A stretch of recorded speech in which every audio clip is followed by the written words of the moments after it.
A highly publicized divorce had left her isolated, forcing her to seek deliberate anonymity on a public bench. She had secured the fortune. The cost was genuine connection. When the sudden downpour hit, she welcomed the chaos. He was a struggling architect whose only currency was his decency. Seeing the woman soaked and alone, he offered the only shelter he possessed, a single, worn umbrella. He saw only a person in need. He didn't know he was extending kindness to a woman whose net worth was 9 figures. It was the first honest gesture she had experienced since the money solidified. Two vastly different worlds collide under the protection of a simple cloth canopy. The air above Sterling Heights Common was thick and heavy, the sky bruised purple as the late afternoon of September 14, 2024, began to curdle into storm. For the past hour, Sylvia Sterling, 42, had been sitting on an antique cast-iron bench beneath the arching boughs of a centuries-old oak, deliberately exposed. She wore tailored, expensive wool that, paradoxically, did little to telegraph her immense status. It was simply a well-made garment on a woman intent on being invisible. Her posture was rigidly elegant, yet her intense blue eyes held a slightly worn quality, remnants of battles fought and won in boardrooms and courtrooms, culminating in the highly publicized resolution of the Sterling Vaughan Decree. She was a solitary billionaire, the isolation of her position a tangible weight, far heavier than the fortune itself. She was waiting for the rain, perhaps for a cleansing, perhaps for the elements to confirm her chosen anonymity. Across town, closer to the city's burgeoning industrial edge, Calvin Reese, 36, was emerging from a quick, late lunch. His shoulders were habitually bowed, an occupational hazard earned from countless hours hunched over drafting tables in the Union Street studio, his small, unpretentious loft and office space. Calvin was lean, his light brown hair slightly tousled, his cast-iron ethics visible in the focused brown eyes that perpetually sought structural integrity. He clutched a rolled set of architectural blueprints, the initial designs for his cornerstone affordable housing plans, the project he believed would finally prove that integrity could coexist with profitability. He was fundamentally decent, struggling against the pervasive cynicism of the city he was trying to rebuild. The first massive drops hit the pavement with surprising force.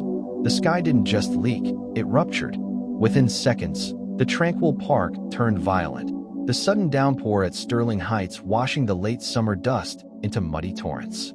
Calvin, walking quickly toward the park entrance to cut through to his studio, instinctively reached for his only defense, the mariner's blue umbrella.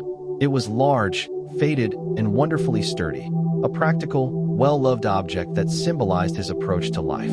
As he reached the perimeter, he paused, halting abruptly as he saw the figure on the bench. Most people had scattered immediately, fleeing the sudden deluge, but this woman remained, motionless, seemingly indifferent to the soaking she was receiving. Sylvia's platinum blonde hair was plastered to her head, her elegant coat darkening from gray to black as it absorbed the water. She wasn't huddling, she was enduring, her face tilted slightly upward toward the chaotic sky. Calvin didn't register the elegance, the expense, or the unmistakable air of someone who should never be this wet. He simply saw a fellow human being caught in an immediate, intense vulnerability. The instinctive decency that defined him overruled his own haste. He walked toward her, pushing the sturdy frame of the mariner's blue umbrella against the wind, which now whipped the rain sideways. He didn't hesitate or question the wisdom of approaching a stranger lost in introspection. He stopped a few feet away, extending the umbrella so that the worn blue canopy sheltered her, cutting off the relentless pounding of the rain. "You're going to catch pneumonia," Calvin said, his voice practical, devoid of pity or flirtation. Sylvia's head snapped down. The intensity of her blue eyes, normally reserved for calculating market moves, registered genuine surprise. She looked at the man, modest, clearly busy, offering his singular protection with an almost awkward sincerity. I wasn't paying attention," Sylvia murmured, her voice husky, and used to addressing anyone without a calculated purpose. "It happens fast out here," Calvin replied, stepping closer, holding the umbrella steady over her head. He didn't sit down. He just stood there, a bulwark of faded canvas and ethical intention. "It's a nasty one. You should get inside." Sylvia studied him. For 4 years. Every person who had approached her since the divorce had wanted something. A donation, an introduction, a settlement, or simply the vicarious thrill of proximity to colossal wealth. This man wanted nothing. He wasn't even looking at her face. His focus was on keeping the rain off. "Thank you," she said, the words feeling foreign, unpracticed. Calvin shrugged. "No problem. Here." He gently nudged the umbrella handle into her hand. The heavy, soaked fabric of her coat made it difficult for her to grasp it, but she managed, her hand brushing his. It was a brief, electric touch, startling in its simple, human warmth. "I need to get back to my office," Calvin explained, already turning away. "You take that. Send it back to the address on the tag when you're dry." He hadn't waited for permission or protest. He had executed the offering of shelter and was already walking away, back into the downpour. Sylvia watched him go, a figure suddenly unprotected, his light jacket rapidly soaking through. The rain plastered his hair, highlighting the tired angle of his shoulders. Sylvia looked down at the umbrella. The mariner's blue umbrella. It wasn't new, it wasn't expensive, but it was sturdy, and it was hers now, a gift offered without expectation. It was the first genuine, untainted kindness she had experienced since the paper sealing the Sterling Vaughan decree had made her untouchable, separate. A sleek black car, the discreet sedan, pulled up silently along the curb, the window rolling down just enough for her security detail to issue a crisp, worried command. "Miss Sterling, please. You need to come in." Sylvia clutched the umbrella and, for the first time in years, smiled a genuine, small, reflective smile. She rose, still holding the protective canopy, the rain now a distant drumbeat. "Yes, I suppose I do," she agreed, but she kept the umbrella, cradling it like a fragile relic, the smell of damp fabric and practical use a stark contrast to the sterilized air of the Avery penthouse waiting for her uptown. The paths of Calvin and Sylvia began to intertwine almost immediately, driven by a desire to repay the debt, a concept foreign to her, as most debts were handled by a team of assistants. Sylvia tracked down the small tag on the umbrella. The Union Street studio. A week later, Sylvia appeared at his door. The loft was organized chaos. Architectural models of the cornerstone affordable housing plans were stacked precariously. Drafting tools covered every surface, and the air smelled of coffee, wood dust, and ambition. Calvin was astonished. She was impeccably dressed now, her platinum hair flawless, but the same intense blue eyes held his gaze. She didn't look like the rain-soaked woman on the bench, yet the memory was immediate and visceral. "The umbrella," she announced, holding the mariner's blue umbrella, now meticulously cleaned, its faded blue looking almost vibrant. "And thank you, Mr. Reese. You saved me from a terrible cold." "Calvin," he corrected, wiping a pencil smear from his cheek. "It was just an umbrella, Ms. Sylvia," she insisted, stepping across the threshold, observing the plans scattered everywhere. "I owe you. Let me take you to dinner. A proper thank you." Calvin hesitated. His life was structured around deadlines, cost estimates, and the belief that ethical work was its own reward. Dinners were usually reheated leftovers eaten while reviewing municipal codes. "I'm not much for a proper dinner, Sylvia," he admitted, gesturing vaguely at his modest surroundings. She looked at the complex models of affordable housing, compact, clever designs that maximized light and space within brutal budgetary constraints. She saw the integrity in the work, the hard fight against limitations. "I imagine integrity keeps you busy," Sylvia observed. "But I insist. Let me take you somewhere that doesn't require hard hats." Their first official date took place at the Alabaster Grill, an exclusive restaurant where the maitre d' wore the price of Calvin's monthly rent on his wrist. Calvin felt instantly displaced. The luxury was discreet, the lighting perfectly calibrated, the clientele radiating quiet, immense confidence. Sylvia, conversely, was entirely at ease. This was her natural habitat, though she hated the expectations it carried. Calvin, in his best and slightly worn blazer, felt the weight of her world press in. He tried to focus on the conversation, on the woman who laughed genuinely when he recounted a story about battling bureaucracy to secure funding for his cornerstone plans. "You are surprisingly committed to making things work, Calvin," Sylvia said over perfectly prepared Chilean sea base. "Is that surprising?" He asked, a slight edge in his voice. Yes, she answered honestly. In my world, most people are committed to making things look good or making things cost more. Very few care about making things work for people who genuinely need them. This shared understanding that their respective worlds were both cynical, just in different ways, seeded the tentative romance. Over the next 3 months, throughout the autumn of 2024, their relationship flourished in the spaces between their disparate lives. They found a shared intellectual rigor, an appreciation for sharp, unvarnished honesty. Calvin loved the way Sylvia's mind worked, a strategist who saw 20 moves ahead. Sylvia cherished Calvin's unwavering moral compass, the stability of a man whose worth was measured in blueprints, not balance sheets.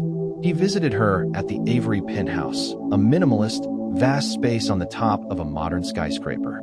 The views were breathtaking, cold, and emphasized the physical isolation of her existence. He felt like an anthropological study, a specimen of the real world brought up for observation.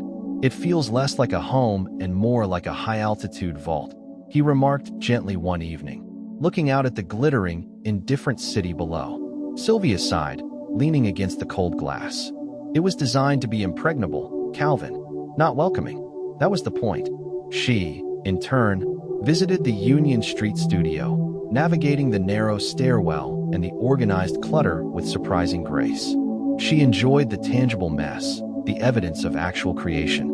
She would sit on an old stool, watching him sketch revisions for the cornerstone affordable housing plans, finding a strange comfort in the smell of pencil lead and drafting paper. The vast chasm separating them was largely ignored, papered over by the strength of their connection. Calvin knew she was wealthy, obviously. The discreet sedan was always waiting, discreetly, downstairs. But Sylvia had never specified how wealthy, nor had she ever mentioned the defining legal document that had made her a public figure. She had carefully maintained her private identity with him. The crisis arrived, as fate often dictates, during a mundane moment of shared work, leading to the unmasking of Sylvia Sterling. It was mid-November. Calvin was battling a zoning board over a particularly sticky easement related to the cornerstone plans. Sylvia, utilizing her connections and strategic acumen, offered to review the legal framework. She was, after all, a genius negotiator. She was at his studio, sitting at his large wooden table, surrounded by his practical, messy world. Calvin was reviewing a stack of local ordinances when his phone buzzed with an alert from a niche industry news site, a long-form retrospective on the city's largest ever divorce settlement, focusing on the complex financial maneuvers.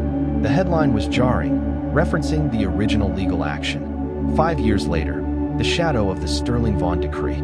Calvin clicked on the link, instantly regretting it. The accompanying photograph was a professional, glossy shot from a former era, a younger, harsher-looking Sylvia standing next to a monstrously wealthy man. The article detailed the dizzying figures, the global corporate holdings, and the brutal public battle that had concluded, leaving Sylvia Sterling the solitary inheritor of a fortune large enough to influence governments. He looked up from the screen to the woman sitting 5 feet away, carefully, annotating a zoning map.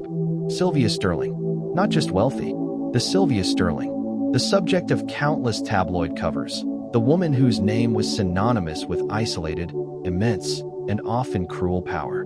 A cold dread settled in Calvin's stomach, instantly eclipsing the warmth of the past 3 months. The sincerity he had cherished, the quiet shared moments. Were they just part of a sophisticated exercise in slumming? He slid the phone across the table. The screen glowed, illuminating the historical exposé. Sylvia didn't flinch. She glanced down, recognized the photo instantly, and slowly capped her pen. "I was wondering when you might look that up," she said, her voice completely level. "Or when someone would tell you." "Sylvia," Calvin began, his voice strained. You're a figure. You're an industry. You didn't just inherit money. You inherited a legend of aggressive, public isolation. I am the woman who was sitting on the bench in the rain," she countered, her eyes meeting his. "You were introduced to me in my most exposed, least guarded moment. And you never told me the rest," Calvin pressed, rising from his chair, walking away from the table, needing physical distance. "Why?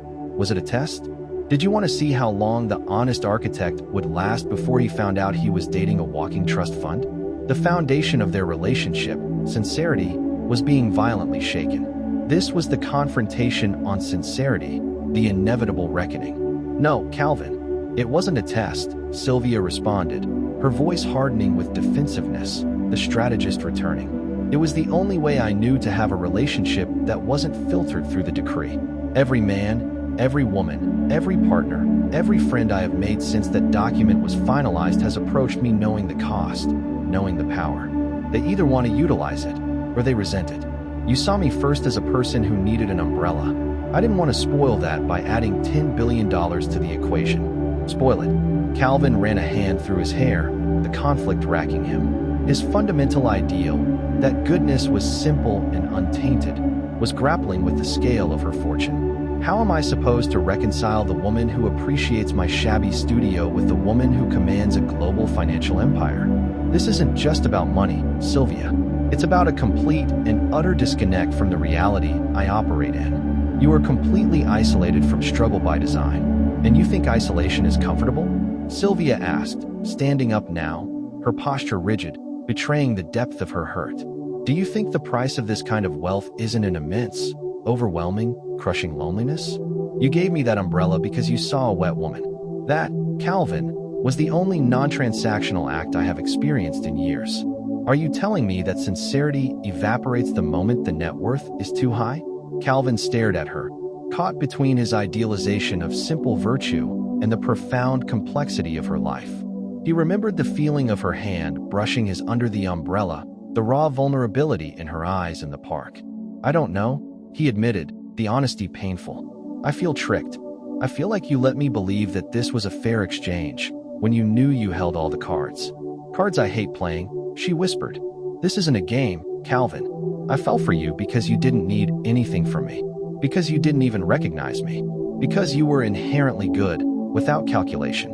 He looked at the scattered blueprints for the cornerstone affordable housing plans, the work that defined his moral purpose. He looked at Sylvia, now standing in his messy studio, looking more fragile than she ever had in the Avery penthouse. "I need time to process this," he finally said, the fatigue of the confrontation heavy in his voice.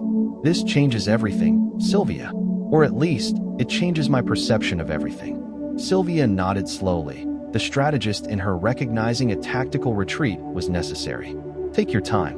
But please, don't let a number erase the human connection we built." She left the Union Street studio, not in the discreet sedan, which would have felt too clinical, but in a mundane taxi she hailed blocks away. The next 2 weeks were agonizing silence. Calvin tried to work on his cornerstone plans, but the contrast was too sharp. Was his simple integrity just naivete? Was her isolation the natural, deserved consequence of such immense wealth? He realized that his problem wasn't her money. It was his deeply ingrained preconceived notion that money was inherently corrupting and that sincerity only existed in scarcity. He had assigned virtue to poverty and cynicism to riches, a binary view that Sylvia's complex reality shattered. Sylvia, meanwhile, wrestled with her strategic failures. She realized that by withholding the truth, she had unknowingly confirmed Calvin's fears that she was living a lie. Her isolation, designed to protect her from fortune hunters, had now alienated the only genuinely kind man she had met. God, it was true, could change destiny in the most unexpected ways. The simple offering of shelter had opened a door, but the structure of their respective lives now threatened to slam it shut. One rainy evening, Calvin stood in the middle of his studio, staring at the cornerstone plans. They were real, they were good, and they would genuinely help people. His work was his testament to his values. He looked toward the corner where the Mariner's blue umbrella now stood, a constant, faded reminder of the pivotal afternoon. The humility of that moment, the rain, the bench, the simple gesture, transcended all the zero-laden drama of the decree. He picked up his phone and called her. Sylvia answered on the first ring, clearly having kept the phone close. "Sylvia," he said, his voice firm but gentle. "I understand why you didn't tell me. I don't like the isolation, but I understand the strategy behind it. I was judging you by your scale, not by your character." A shaky breath came through the line from the heights of the Avery penthouse. "And your character?" My character is still just a man trying to build ethical, affordable housing, Calvin confirmed. It's also a man who recognizes that the woman I connected with at Sterling Heights Common is the same woman, regardless of the bank account. The honesty we shared wasn't about the money. It was about the umbrella. The umbrella was just shelter, Sylvia replied, a slight smile audible in her voice. No, Calvin insisted. The umbrella was the moment destiny utilized the most humble circumstance to fundamentally shift my path. And yours?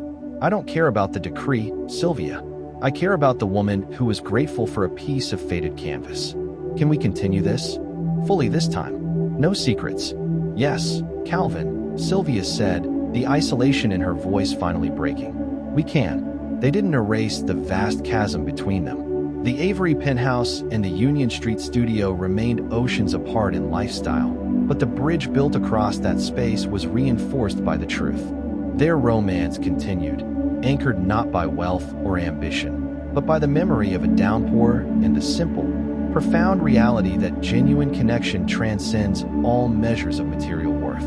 Calvin never fully understood the world of billions, and Sylvia never fully shed the armor of the strategist, but they had found a shared space in the rain, proving that the trajectory of two distinct lives could indeed be redirected by the simplest, least calculated human action. Their destiny wasn't predetermined. It was opened up by a cheap, blue umbrella.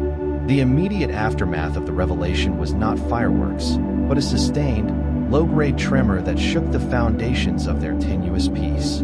Calvin had hung up the phone after their tentative commitment, feeling less relieved and more exhausted. The problem wasn't solved, it was merely defined. He knew the woman he cared for, but he did not know the legend she represented, and now, the legend was undeniably present, a third party in their conversation. 2 days later, they met for dinner. Sylvia suggested a place that was neither the Alabaster Grille's rarefied air nor a dingy spot near the Union Street studio. They settled on a dimly lit, high-ceiling bistro that emphasized anonymity over exclusivity, a truce zone in the war between their respective socioeconomic realities. Calvin arrived early, carrying not a rolled set of blueprints, but a simple book, a biography of an obscure, early 20th century urban planner who had managed to marry aesthetic vision with working-class necessity. He needed the tangible weight of his world to anchor him. When Sylvia entered, she was dressed in a dark, pragmatic suit. Expensive, yes, but subdued. She was trying, visibly, to minimize the projection of wealth, yet the intrinsic confidence and posture of someone accustomed to command radiated from her regardless. "Hello, Calvin," she said, her voice softer than it had been during the confrontation. "Sylvia," he replied, rising. He noticed the slight hesitancy in her movements, the subtle fear that he might retract his commitment, that the scale of her reality was too vast. They sat, and for the first few minutes, the dialogue was stilted, focused strictly on neutral observations about the weather and the difficulty of securing quality ingredients in the city. "I've been reading," Calvin admitted finally, pushing his book aside. "I've tried to understand what it means to manage assets on that scale. The numbers are abstractions to me, but the responsibility isn't." Sylvia met his gaze, her blue eyes intense. "The responsibility is the prison, Calvin. The isolation is the warden. I don't manage a fortune. I manage a global infrastructure designed to maintain that fortune. Every decision is audited, every movement scrutinized. It's a constant, high-stakes game of defense. And you played defense with me," he observed, the lack of accusation in his voice diffusing the potential for conflict. "You defended the nascent connection from the influence of the decree." "I did," she confirmed, "and I recognize that in doing so, I forced you into a discovery that felt like a betrayal. I apologize for that. But you have to know, my identity, the person you found under that umbrella, that is the most guarded part of my life. Not the money, the person." Calvin leaned forward, elbows on the table. "I want to believe that, Sylvia. I really do. But when I look at the press, when I read the history, I see someone who has operated on a different plane of existence for decades. Can you truly appreciate the struggle to secure a six-figure loan for an ethical housing project, when you could write that check and not notice the deduction?" It was the core of his struggle, the disconnect in effort versus outcome. Sylvia took a slow breath. "I don't know that struggle, Calvin. I won't pretend to, but I know another kind. The struggle for relevance that isn't tied to a financial outcome. The struggle for a genuine human touch, for a conversation that doesn't ultimately circle back to interest rates or philanthropic mandates. The simplicity of your life, the direct correlation between hard work and ethical output, that is terrifyingly beautiful to me. It's what I have missed. The conversation that followed wasn't a romantic exchange. It was a brutal, honest assessment of their class chasm. They were trying to build a shared language on two separate planets. Yet, through the grueling sincerity, the tentative romance began to regain its footing. They were choosing to confront the immense reality rather than ignore it, a decision that cemented their mutual respect. The following week, Calvin insisted on the practical necessity of integrating her reality into his. "I need to see the vault again," he told her over the phone. "But I need to see it as your home, not just as a monument to success." When Calvin arrived at the Avery penthouse, the experience was markedly different from his previous, awestruck visits. This time, he didn't just see the panoramic views of the cold city. He saw the mechanisms of her isolation, the subtle layers of security, the almost sterile perfection of the minimalist interior, the way her security detail, who now knew he was the umbrella man, observed him with surgical efficiency. He walked through the vast, sparsely furnished living space, feeling the oppressive stillness. "It's beautiful, Sylvia," he admitted, standing near the immense window overlooking the city grid where the Union Street studio was just a tiny, invisible square. "But it feels temporary, like a highly sophisticated observation post." Sylvia, standing beside him, nodded slowly. "It is. I chose it precisely because it minimized the sense of home. Home implies roots, vulnerability, permanence. I bought this immediately after the decree was finalized. I needed to feel untouchable." He turned to her. "But untouchable means unapproachable. Is that what you truly want?" She shook her head, her platinum hair catching the artificial light. "No, I just don't know how to dismantle the barrier without risking everything." "Risking what?"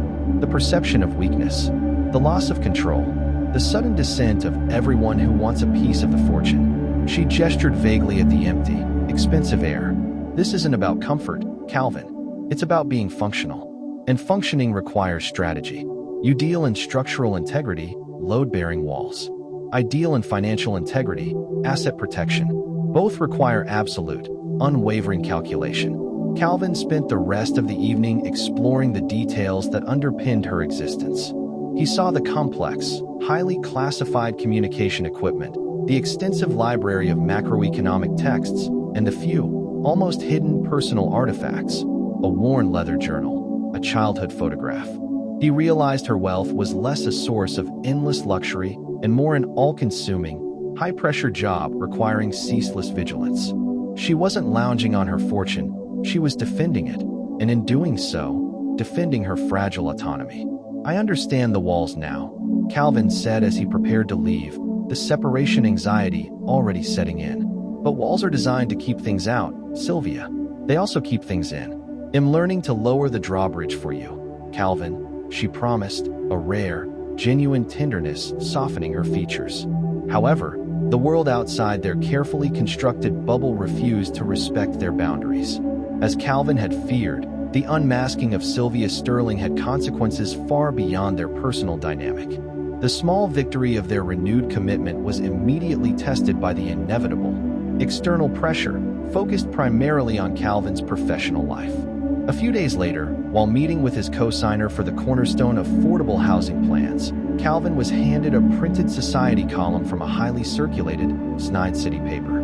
The headline was simple, yet devastating to Calvin's ethical core: "The Billionaire's Blueprint, How the Umbrella Man is Sheltering His Nonprofit." The accompanying text was a toxic mix of speculation and class resentment. It suggested that Calvin Reese, the previously obscure, morally superior architect, had shrewdly calculated his act of kindness to secure access to Sylvia's bottomless resources.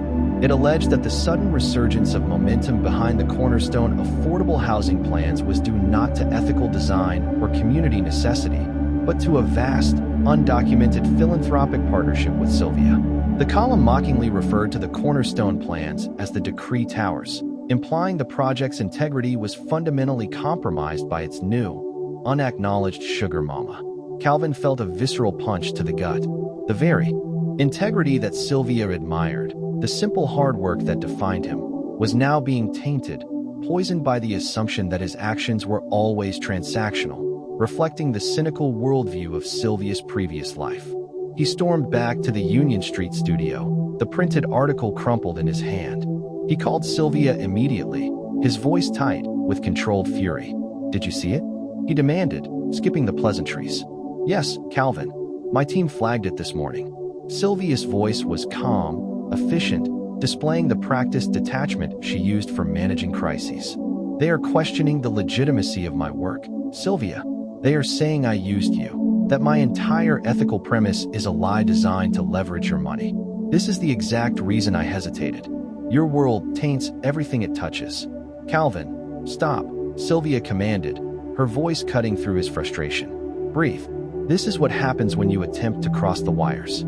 My fame, my status, it's a magnet for cynicism. But you cannot let their assumptions dictate your reality. Your cornerstone plans are sound. Your intentions are pure. The article is noise. It's not noise to the zoning board, Sylvia. It's not noise to the community partners who signed on based on my integrity. If they think this is a sweetheart deal funded by a billionaire, they will scrutinize every ledger, every contract, looking for the corruption they assume must be there." The full weight of the external pressure was crushing him. He was a man fighting to keep simple goodness alive in a corrupt world, and now, by association, he had been dragged into the very corruption he abhorred. "Then we fight it," Sylvia stated simply. "And we fight it on your terms. No money changes hands for this project. That must be absolute. But I will use my leverage to control the narrative. Give me 48 hours. Calvin reluctantly agreed, needing to trust the strategist in her. He watched, slightly horrified, as Sylvia executed a brilliant, clinical countermove. She didn't issue a flowery press release denying the romance or the financial involvement. Instead, she issued a terse, highly detailed public statement, focusing solely on the architecture of the cornerstone plans.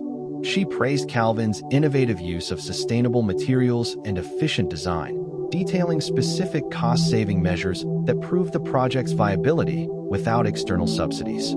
The statement was so dense with technical, architectural language and strategic praise for Calvin's professional ethics that it completely overshadowed the original gossip. She used her platform not to confirm or deny the romance, but to elevate and authenticate Calvin's work. She channeled the media's attention away from the decree and onto the blueprints.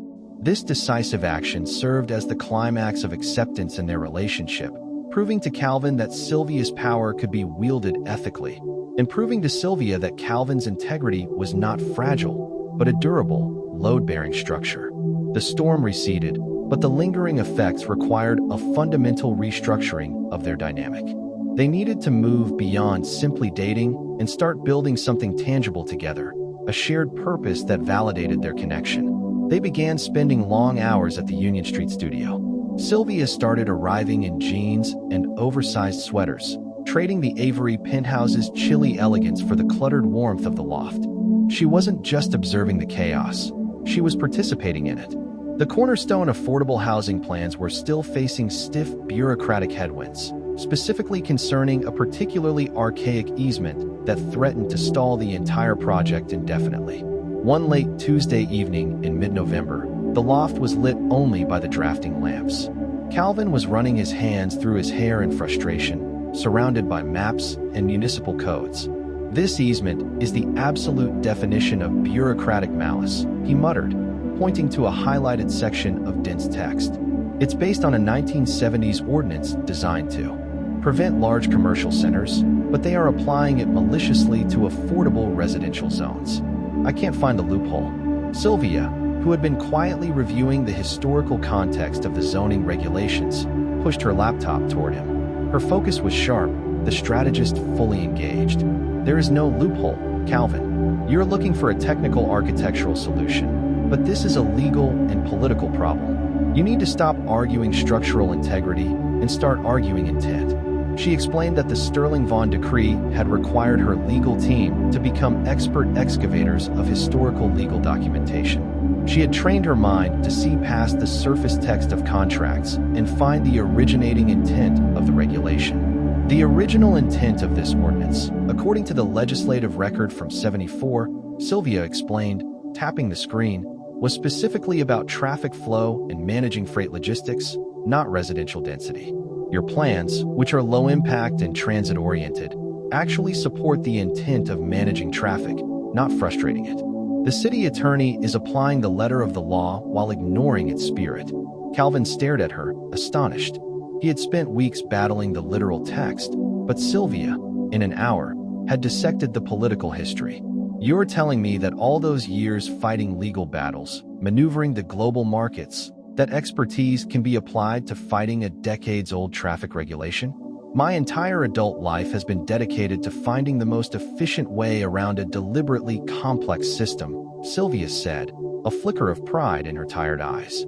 Whether it's a hostile takeover or an obstructive easement, the goal is the same. Find the pressure point, define the vulnerability, and apply measured force. They worked until dawn. Calvin, armed with Sylvia's strategic legal context, redrafted his formal presentation to the zoning board. He was arguing intent, not compliance, transforming a defensive battle into an ethical offensive. This wasn't about Sylvia funding the project. It was about Sylvia contributing her immense, specialized intellect to protect Calvin's vision. She was using the hard-won skills of her isolated world to serve the simple integrity of his. This collaborative effort was the true bridge across their chasm. The day of the zoning board meeting arrived, tense and defining. Calvin stood before the board, presenting the revised cornerstone affordable housing plans. He didn't focus on blueprints. He focused on community necessity, ethical design, and the original legislative intent of the challenged ordinance, utilizing the elegant, precise arguments Sylvia had formulated.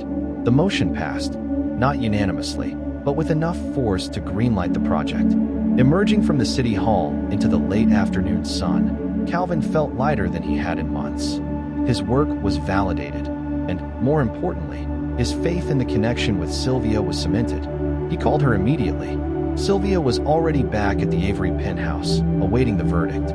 "We won, Sylvia," he announced, the joy palpable in his voice.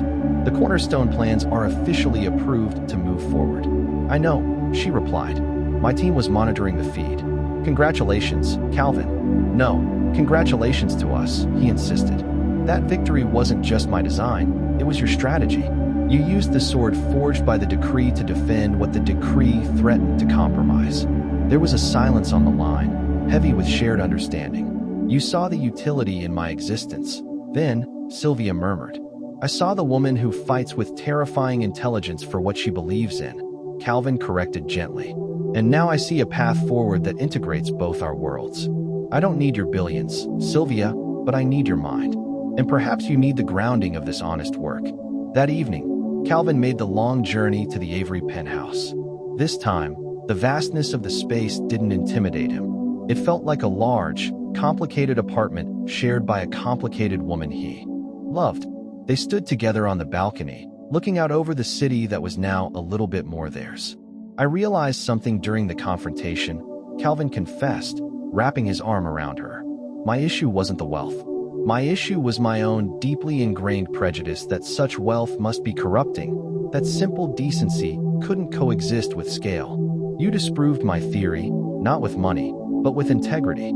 Sylvia leaned into him, the rigidity of her posture finally melting away. "And I realized that I had become so good at defending the fortune, I had forgotten how to cultivate joy. You gave me that, starting with nothing but a piece of worn canvas." They stepped back inside, and Calvin noticed, tucked into a minimalist corner of the pristine living room, a single object that seemed utterly out of place. The mariner's blue umbrella. It wasn't neatly stored away in a cloakroom. It was set deliberately next to a vase, treated with the respect of a priceless sculpture. It was faded blue, slightly scuffed, eternally practical, and utterly real. Calvin walked over and lightly touched the worn fabric. "You keep it out here," he observed. "It's the first thing I see when I come home," Sylvia explained. "It reminds me that I was seen, purely and without calculation. That simple act of shelter, Calvin, that was God changing my destiny, using the least likely mechanism possible. It proved that my life wasn't entirely defined by the decree. It was defined by the humanity you offered in the rain. Their paths, though still divergent in financial reality, were now intertwined in commitment. Calvin continued his work on the cornerstone affordable housing plans, now infused with Sylvia's sharp strategic advice, ensuring the project's ethical longevity. Sylvia began to selectively redeploy her immense resources, not as random philanthropy, but in targeted, strategic ways that supported social and environmental integrity. Projects Calvin's perspective had helped her identify as genuinely impactful. They never achieved a simplistic, easy relationship. The discreet sedans still waited downstairs when they left the Avery penthouse, and Calvin still struggled to feel comfortable under the gaze of high society scrutiny. But the tentativeness of the autumn of 2024 had hardened into a resilient partnership. The vast chasm of class and wealth still existed, but it no longer threatened to eclipse them. Instead, it served as the very space that held their connection, a testament to the profound concept that destiny utilizes the most humble circumstances, like the offering of shelter on a rainy day in Sterling Heights Common, to fundamentally shift the trajectory of two distinct lives. Their story was not about bridging a financial gap, but about proving that genuine human connection transcends all measures of material worth, anchored forever by the shared memory of a downpour and the simple, steadfast protection of a well-worn, mariner's blue umbrella.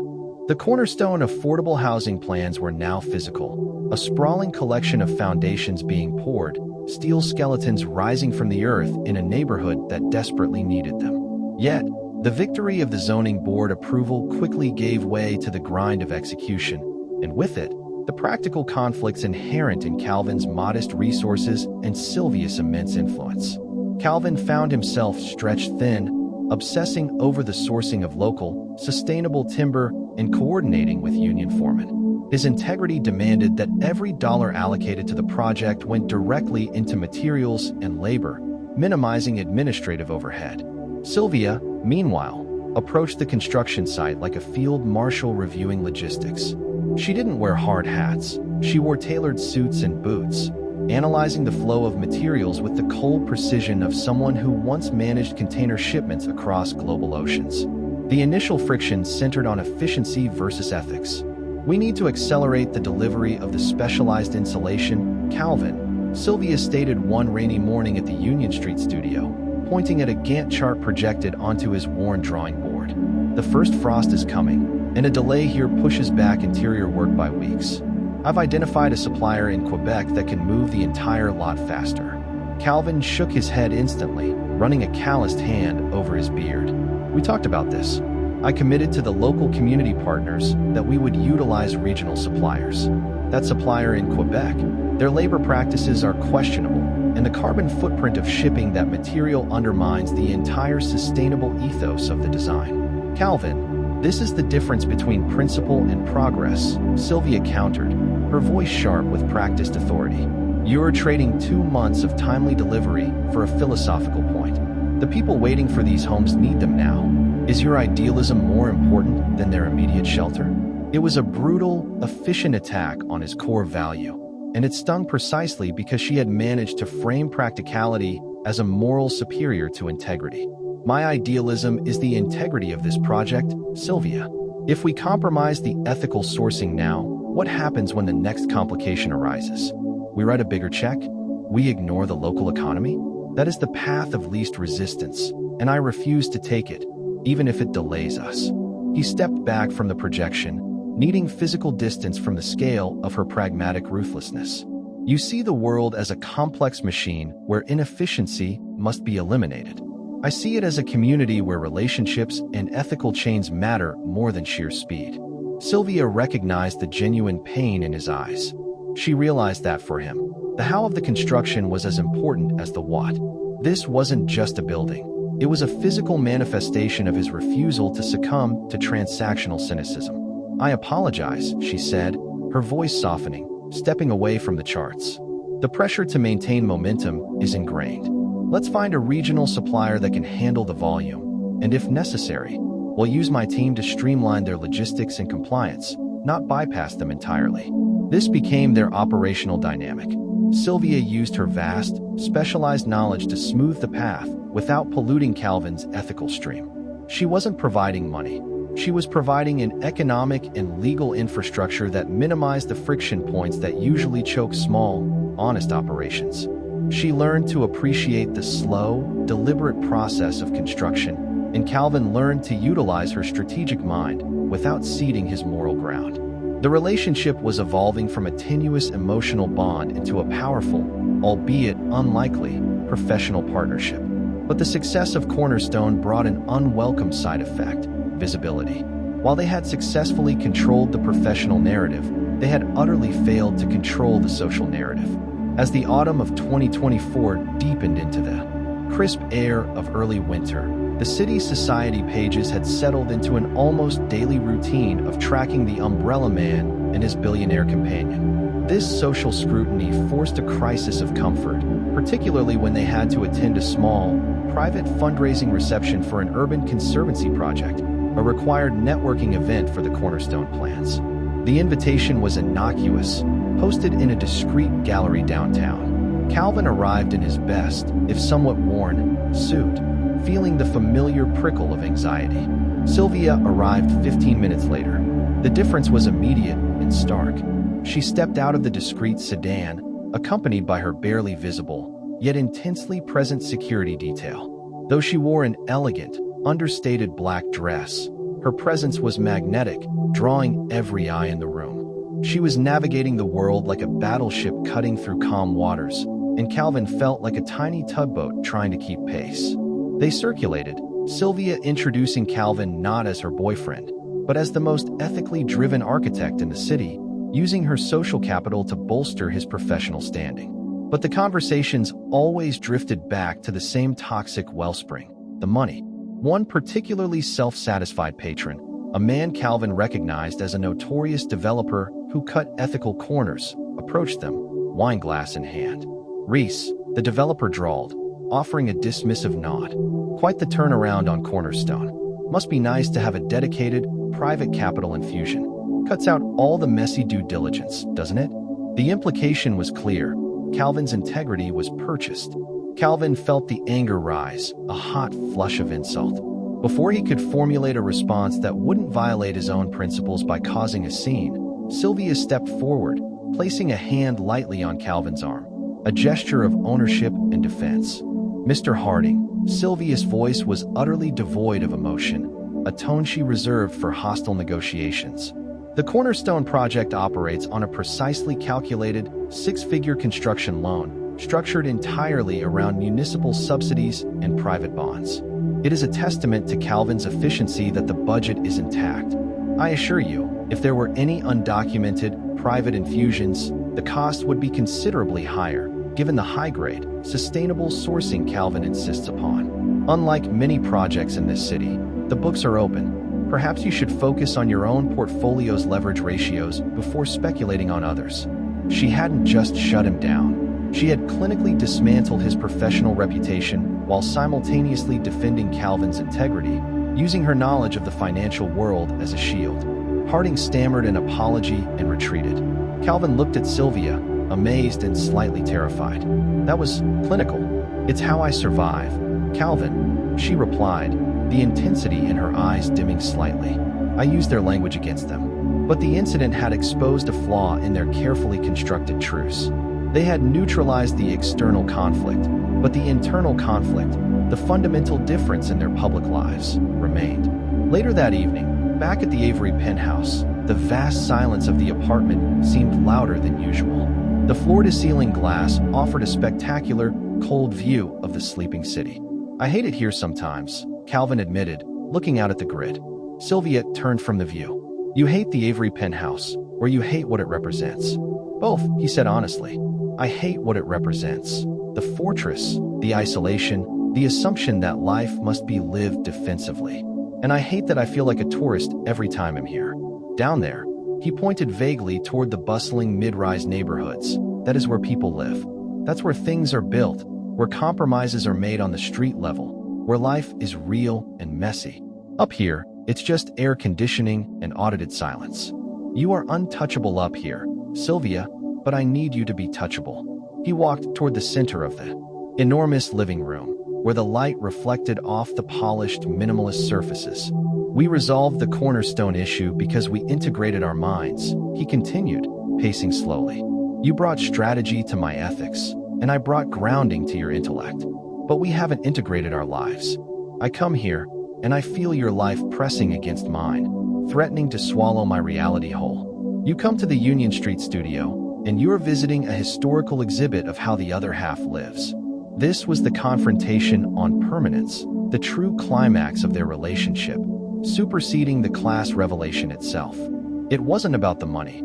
It was about the structure of their shared future. We can't build a sustainable relationship, Sylvia, if we don't have a shared center of gravity. This penthouse is not neutral ground. It is your seat of power, and it fundamentally skews the balance. I need to know that we are building toward a life, not just a series of successful projects. He stopped pacing, his gaze fixed on her. I can't live in a fortress, Sylvia. I am defined by the need to build things that are open, accessible, and rooted in the soil. Sylvia listened, her face completely unreadable. Her posture, usually rigid and commanding, seemed to carry the weight of her immense responsibilities. He had hit the bedrock truth. The physical isolation of the Avery penthouse was the last, most impregnable barrier she had erected after the Sterling Vaughan decree. The fortress's protection, Calvin, she said, her voice quiet. You understand integrity.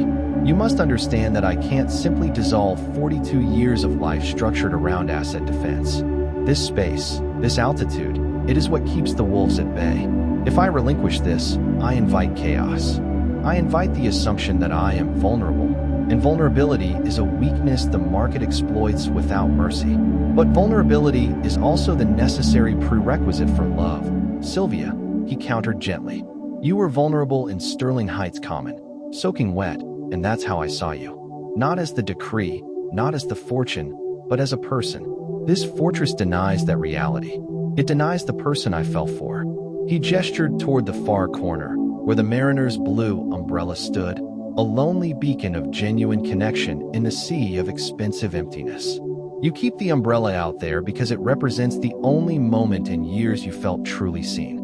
But you only felt seen because you were exposed. You have to choose, Sylvia, the security of the fortress or the risk of a real, shared life. The silence stretched, immense and challenging. The city lights below twinkled, mocking the vastness of the chasm between them. Sylvia walked slowly to the enormous window. She looked down at the tiny, distant neighborhood where the Union Street studio was located, where the cornerstone foundations were rising.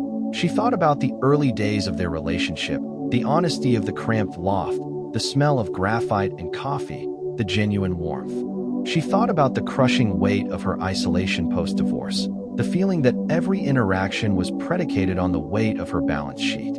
Calvin was not asking her to liquidate her assets. He was asking her to liquidate her fear. He was asking her to integrate her physical life with her emotional reality. She turned back to him, her blue eyes intense. The strategist in her was still calculating the risk, but the person he had sheltered in the rain was finally ready to demand control. I chose this penthouse because it felt antithetical to the life I lost in the decree, she confessed. It was a rebound structure, hard, cold, impervious. It was meant to symbolize that no one could ever touch me again. But you did. You touched me with a simple piece of canvas. She walked past him, her expensive shoes silent on the marble floor, heading toward a rarely used study off the main living area. Calvin watched, unsure if this was retreat or action. She returned a moment later, carrying a heavy, worn, but obviously expensive, leather-bound journal. I haven't slept here in a week, Calvin, she admitted. I've been staying in a small pied-a-terre near the financial district, managing my necessary functions from there. This is just an extremely valuable piece of real estate, an asset to be managed. It is not home. She laid the journal on the glass coffee table, then looked at him with an expression of profound finality. We are selling the Avery penthouse. The declaration was immediate, decisive, and startling. Calvin blinked, unsure he had heard correctly. Selling it? Yes. The transaction will take time, given the size and complexity of the property. But it's done. My team will initiate the process tomorrow. This structure, this defense mechanism, is coming down. I cannot ask you to sacrifice your roots, so I must uproot myself. She paused, a small, genuine smile touching her lips. The discreet sedan and security detail will remain necessary for asset management, but the home, the center of gravity, must be neutral. She stepped closer, placing her hands on his shoulders. I need a place where the scent of wealth doesn't overpower the scent of honest work. I need to be grounded, Calvin. If you're building affordable housing, then help me build an affordable home. Not an expensive, but one built on shared human value, not net worth. This was the complete and total submission of the fortress to the umbrella. It was the ultimate testament to the profound shift in her destiny. The man who struggled for a six-figure loan had just convinced a self-made billionaire to dissolve her primary symbol of isolation and power. Calvin pulled her into a tight, warm embrace, feeling the rigidity finally dissipate from her frame. "We'll find a place, Sylvia. A place with dirt under the windows, maybe a small garden. As long as it's a place where the sun doesn't just reflect off glass," she murmured into his shoulder. Their relationship, having survived the initial revelation, the public scrutiny, and the professional integration, now entered a phase defined by shared construction, both architectural and emotional. The sale of the Avery penthouse took months, a period where Sylvia effectively lived out of the Union Street studio, experiencing the true, cluttered, vibrant chaos of Calvin's world. She traded conference calls for subcontractor meetings and minimalist art for blueprints stained with coffee. She discovered a genuine, uncomplicated happiness in the simple act of shared struggle for a meaningful outcome. One cold Saturday afternoon, as the first foundations of Cornerstone were ready for the framing, Calvin took Sylvia to the place where their lives had irrevocably intersected, Sterling Heights Common. The air was still, the ancient iron benches dusted with a light, early snow. They walked the perimeter of the park, stopping eventually near the exact bench where, months earlier on September 14th, 2024, she had sat, lost in profound personal reflection, deliberately exposed to the elements. "It looks so different without the rain," Sylvia observed, pulling her collar tighter. "The scenery changed, but the fundamental structure is the same," Calvin replied, pulling her close. "Just like us. The wealth is still there, the struggle is still there, but the fundamental structure, the human connection, is sound." He reached into the canvas bag he carried, pulling out the object that had anchored their journey. The mariner's blue umbrella. It was still worn, still practical, a symbol of shelter and practical decency. "You know, I carried this thing for years and barely used it. It was just an item," Calvin said, turning it over in his hands. "Now, it is the most valuable thing I own. Not because of what it did for you financially, but because of what it did for me ethically. It proved that my simplest, least calculated action could alter the trajectory of a life." Sylvia took the umbrella from him, gripping the curved wooden handle. The weight felt familiar, comforting. "Destiny is a funny thing, Calvin," she mused, gazing out at the serene, partially frozen lake. "I spent my entire adulthood managing infrastructure designed to lock my fate down, to make every outcome predictable and audited. The Sterling Vaughan Decree was supposed to be the definitive document of my existence. But fate didn't use a financial clause or a legal maneuver to change me. It used you, a good man with a cheap, durable umbrella, offering shelter to a stranger in the rain." She realized that the bitterness and isolation that followed the divorce had been entirely self-imposed. She had been waiting for fate to deliver something grand and complicated, when in reality, salvation arrived in the most humble, practical form possible. They stood there for a long time, rooted in the place where their two distinct worlds had violently collided and subsequently merged. The closing on the Avery penthouse provided Sylvia with the ultimate professional liberation. She restructured her vast holdings, retaining only the necessary framework for strategic investments, ensuring the money served ethical, sustainable goals, rather than merely perpetuating its own existence.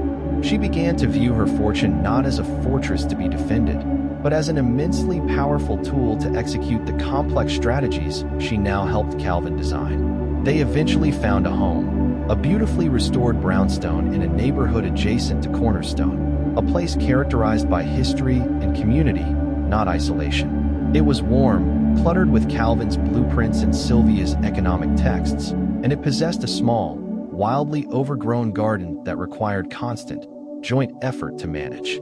The class chasm never entirely vanished, of course. The discreet sedans still waited around the corner, and Sylvia still had to navigate global economic politics. But the power dynamic had shifted completely. They were partners, anchored not by shared financial status, but by shared ethical purpose and mutual respect. Calvin learned that even the most immense wealth, born from conflict and defended with terrifying intelligence, could be redeemed by the pure influence of a single, decent heart. Sylvia learned that the greatest security lay not in high-altitude isolation, but in the vulnerability required to accept simple, untainted kindness. Their story, born of a moment of unplanned vulnerability in Sterling Heights Common during the autumn of 2024, became the quiet testament to the idea that destiny favors the simple act. It proved that the profound shifts in life's trajectory are often launched not by grand design or calculated gain, but by the offering of shelter on a rainy day, proving that genuine human connection transcends all measures of material worth, enduring forever under the steadfast protection of that well-worn mariner's blue umbrella. Like and subscribe to keep the content coming.